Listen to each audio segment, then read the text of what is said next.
اسی علم کے حوالے سے اس شخص سے متعلق یہ 4 باتیں جو ہیں لکھ دی جاتی ہیں۔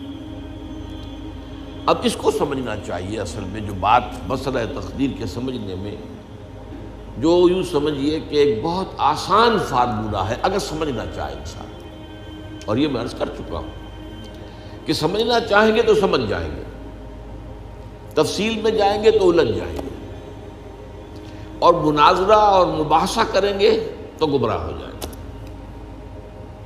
چنانچہ اسی پر میں حدیث آپ کو سنا چکا ہوں کہ ایک مرتبہ حضرت ابو ہریرہ فرماتے ہیں کہ حضور صلی اللہ علیہ وسلم برآمد ہوئے اپنے حجرے سے، اور ہم مسجد کے گوشے میں بیٹھے ہوئے تقدیر کے بارے میں بحث کر رہے تھے، تو آپ شدید ناراض ہوئے، اور اس قدر آپ کا چہرہ مبارک غصے کی وجہ سے سرخ ہو گیا کہ ایسے محسوس ہوا جیسا آپ کے گالوں میں انار کا رس جو ہے وہ ڈال دیا گیا ہے، وہ اس کے اوپر بہا دیا گیا، وہ سرخ قندھاری انار، اس کا تصور کیجیے، وہ عام انار نہیں جس کے اندر وہ رنگ نہیں ہوتا۔ پھر آپ نے فرمایا غصے سے، کیا تمہیں اس بات کا حکم دیا گیا؟ کیا مجھے تمہاری طرف اسی کام کے لیے بھیجا گیا کہ اس مسئلے میں تم بحث کرو؟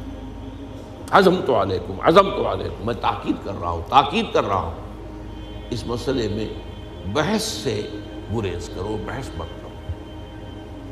تو یہ مسئلہ اگرچہ اس اعتبار سے بڑا مشکل ہے، اگرچہ سمجھنا چاہیں تو سمجھ سکتے ہیں، لیکن میں ایک اور حدیث بھی آپ کو سنا دوں کہ اس پر ایمان کس قدر لازم ہے۔ یہ ایک تابعی ہے حضرت ابن الدیلمی رحمۃ اللہ علیہ، وہ فرماتے ہیں، طویل حدیث ہے، میں اس کا خلاصہ بیان کر رہا ہوں، کہ میرے دل میں تقدیر کے بارے میں کچھ وسوسے پیدا ہوئے، تو میں نے جو بھی کبار صحابہ اس وقت زندہ تھے، بقید حیات تھے، ان سب سے ملاقات کی۔ ابی ابن کعب رضی اللہ تعالیٰ عنہ، جن کے بارے میں حضور نے فرمایا ہے کہ اقرأہم ابی ابن کعب، میرے صحابہ میں قرآن کا سب سے بڑا عالم ابی ابن کعب۔ ان کے علاوہ عبداللہ ابن مسعود کے پاس بھی میں گیا رضی اللہ تعالیٰ عنہ، جن کی حدیث ہم پڑھ رہے ہیں۔ حذیفہ بن یمان کے پاس میں گیا رضی اللہ تعالیٰ عنہ۔ ان سب نے ایک بات یہ کہی کہ دیکھو، ایک بات تو یہ جان لو کہ اللہ تعالیٰ کی قدرت سب شے پر حاوی ہے۔ اللہ تعالیٰ اگر لو ان اللہ عذب اہل سماواتہ واہل ارضہ عذبہم وہو غیر ظالم لہم، اللہ اگر تمام آسمان والوں کو اور تمام زمین والوں کو عذاب دے تو اسے عذاب دینے کا حق حاصل ہے، وہ عذاب دے سکتا ہے بغیر اس کے کہ ہم کہیں کہ وہ ظالم ہے۔ تمام زمین والے اور تمام آسمان والوں میں تو نیکوکار بھی آ گئے۔ یہ اصل میں ایک بڑا اہم مسئلہ ہے کہ جو ہمارے اور معتزلہ کے درمیان مختلف فی ہے۔ معتزلہ ہی کے انداز میں اہل تشیع کا عقیدہ بھی ہے کہ اللہ پر عدل واجب ہے،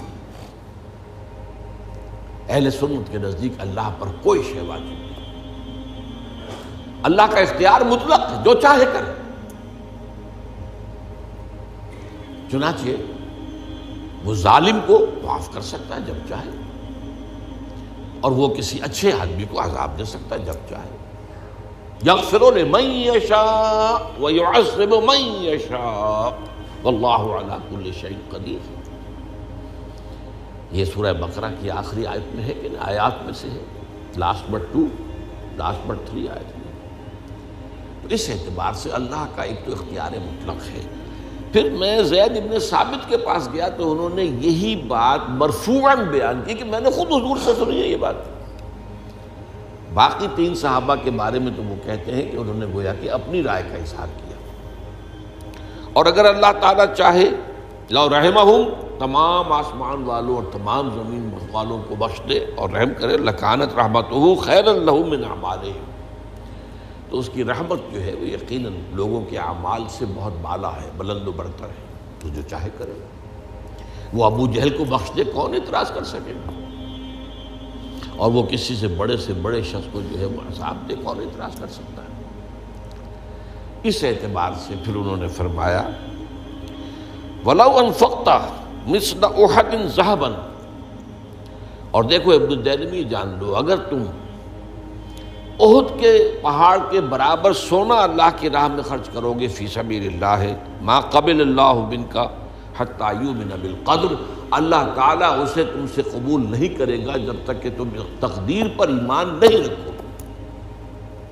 اور اس کے بعد فرمایا اعلم، جان لو، انما اصابک لم یکن لیخطئک، جو چیز تم پر واقع ہوتی ہے، کوئی تکلیف آتی ہے، کوئی حادثہ پیش آتا ہے، وہ تم سے ٹلنے والا تھا ہی نہیں۔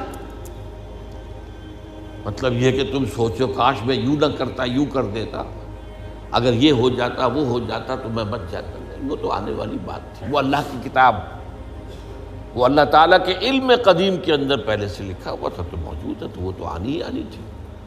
وَأَنَّمَا أَخْطَأَكَ لَمْ يَكُنْ لِيُصِيبَكَ، اور جو چیز کہ تم سے چھوٹ گئی، جاتی رہی، تمہارے ہاتھ سے نکل گئی، ممکن ہی نہیں تھا کہ وہ تمہیں ملتی، وہ اللہ تعالیٰ کا وہ جو علم قدیم ہے اس کے اندر پہلے سے طے ہے۔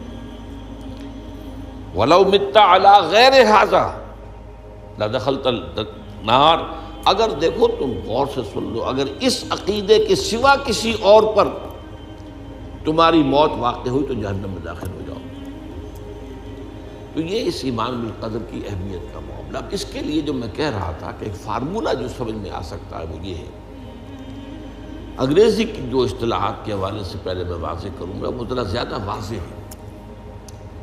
ایک ہے پری نالج، کسی چیز کا علم پہلے سے ہونا، ایک ہے پری ڈیسٹینیشن، کسی شے کا پہلے سے طے پا جانا۔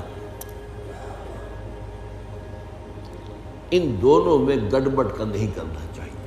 اللہ کا علم قدیم اس کے جبر کو مستلزم نہیں ہے، اس کا علم ہے یہ کہ تم یہ کرو گے، اس کا مطلب یہ نہیں ہے کہ تم اس کے جبر کے تحت کر رہے ہو۔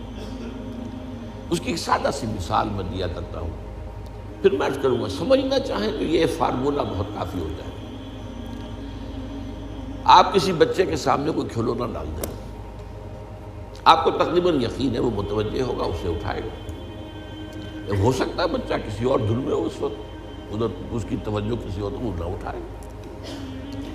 اگر وہ اٹھا لیتا ہے تو آپ کے مجبور کرنے سے تو اس نے نہیں اٹھایا، اس نے تو اٹھایا ہے اپنے انسٹنکٹ کے تحت کہہ لیں، اپنے ارادے کے تحت کہہ لیں، آپ مجبور تو یہ آپ نے کی۔ لیکن اللہ تعالیٰ کا جو اندازہ ہوتا ہے، وہ اندازہ قدر کے معنی اندازہ بھی ہے، میں بیان کر چکا ہوں آپ کو۔ اس کا جو علم قدیم ہے وہ غلط ثابت نہیں ہو سکتا، ظاہر بات ہے کہ پھر تو اعلیٰ کل شیء علیم وہ ہے، اس کا علم قدیم جو ہے اس میں کوئی خطا نہیں ہو سکتی۔ یہ ہے در حقیقت پری نالج اور پری ڈیسٹینیشن، دونوں کے اندر فرق کر لیا جائے، یہ جبر نہیں ہے۔